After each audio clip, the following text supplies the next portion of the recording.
성경에서 동성애에 대한 입장을 이해하기 위해서는 여러 구절을 통해 하나님이 어떻게 이를 다루셨는지 살펴보는 것이 중요합니다. 성경은 동성애를 죄로 간주하며 이를 여러 구절을 통해 경고하고 있습니다. 이를 바탕으로 성경에서 동성애를 대하는 7가지 근거를 설명해 보겠습니다. 첫 번째 근거는 레위기 18장 22절입니다. 이 구절에서 하나님은 남자와 남자가 함께 자는 것을 가증한 일이라고 명확히 선언하십니다.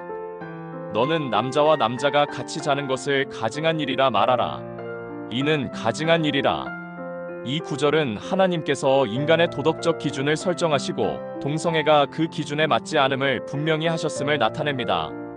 이는 이스라엘 백성에게 주어진 법이었으며 하나님께서 그들을 부름에 응답하고 거룩한 삶을 살기를 원하셨던 것을 알 수 있습니다. 두 번째 근거는 레위기 20장 13절입니다. 이 구절에서는 동성애를 죄로 간주하며 그 죄에 대한 심각성을 강조합니다. 남자와 남자가 같이 자는 것은 가증한 일이므로 그들은 반드시 죽일지니 그들의 피가 그들에게로 돌아가리라. 하나님은 동성애를 매우 심각한 죄로 간주하시며 이로 인해 이스라엘 사회가 혼란에 빠지지 않도록 경고하신 것입니다. 세 번째 근거는 로마서 1장 26-27절입니다.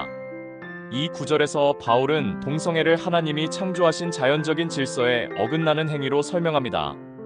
이 때문에 하나님께서는 그들을 부끄러운 욕망에 내버려 두셨고 그들 가운데 여자들은 남자와 자연적인 관계를 바꾸어 남자들도 여자와 자연적인 관계를 버리고 서로 불법적인 일을 행하였으며 그 결과 그들의 마음은 더욱 타락하였습니다.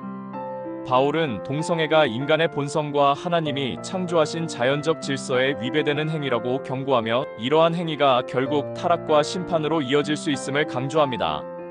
네 번째 근거는 창세기 2장 24절입니다. 이 구절에서 하나님은 남자와 여자가 결합하여 한 몸을 이루도록 창조하셨다고 설명합니다.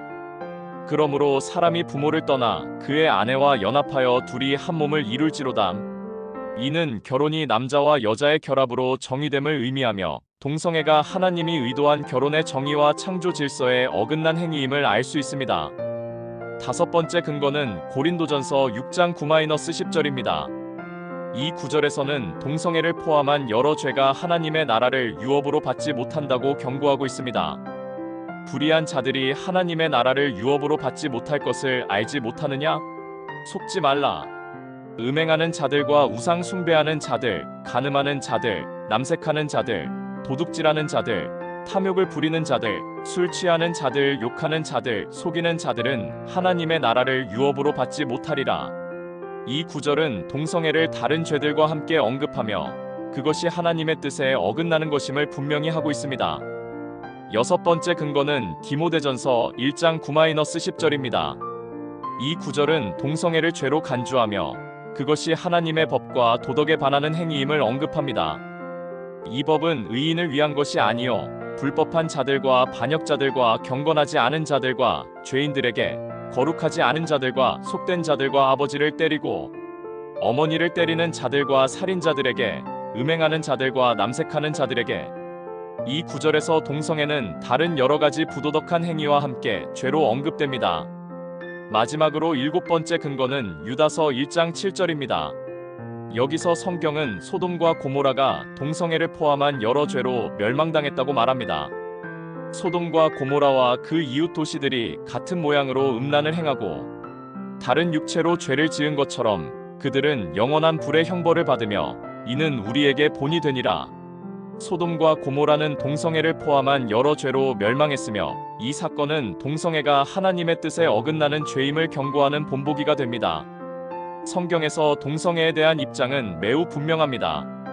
하나님은 성경을 통해 동성애를 죄로 간주하며 그것이 하나님의 창조 질서와 도덕적 기준에 어긋나는 행위라고 분명히 하셨습니다. 이러한 성경적 가르침을 따를 때 우리는 사랑과 존중을 바탕으로 하나님이 원하시는 삶을 살도록 노력해야 합니다. 물론 모든 사람은 하나님의 사랑을 받을 자격이 있으며 하나님은 우리 각자에게 자비를 베푸십니다. 우리는 성경의 가르침을 존중하면서도 다른 사람을 미워하거나 차별하지 않고 사랑과 이해로 다가가야 합니다. 이와 같은 성경적 입장을 이해하고 전할 때 사람들을 향한 존중과 사랑을 바탕으로 하나님이 주신 창조의 질서를 따르며 살 수 있기를 바랍니다. 성경은 사랑과 용서를 강조하며 모든 사람에게 복음이 전해지길 원하십니다. 우리가 성경의 가르침을 따르면서도 사랑과 존중을 바탕으로 행동해야 할 것입니다. 이 영상이 여러분에게 도움이 되었기를 바랍니다.